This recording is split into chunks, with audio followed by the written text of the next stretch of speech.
দুধ পান করাতে হবে। দুধ পান করাবে কে? তার মা। মনে রাখবেন, যেই খাদ্যে বিসমিল্লাহ বলা হয় না সেই খাদ্য শয়তানে খায়।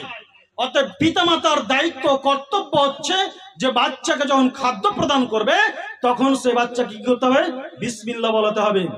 অর্থাৎ আপনার স্ত্রী আপনার বাচ্চাকে দুধ পান করাবে, দুধ পান করার সময় আপনার স্ত্রী যতবার দুধ পান করাবে ততবার আপনার স্ত্রীকে বিসমিল্লাহ বলতে হবে।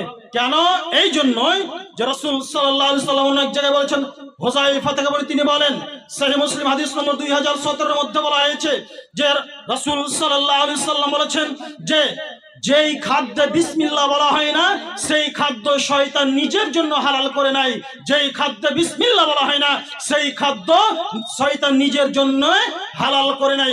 অতএব আপনার স্ত্রী আপনার ছেলে মেয়েকে দিনের মধ্যে যতবার দুধ পান করাবে ততবার তা আপনার স্ত্রীকে বিসমিল্লাহ বলেই দুধ পান করাতে হবে।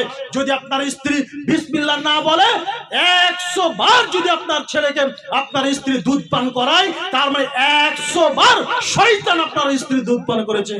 শয়তান যখন আপনার স্ত্রী দুধ পান করবে আর ওই দুধ আপনার ছেলেও পান করবে, শয়তানের একটা প্রভাব থেকেই যাবে।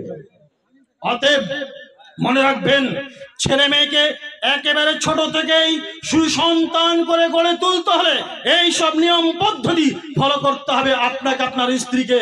অতএব আজকে আপনি আপনার স্ত্রীকে বলবেন যে যতবার তুমি দুধ পান করাবে এই বাচ্চাকে ততবার তোমাকে বিসমিল্লাহ বলতে হবে।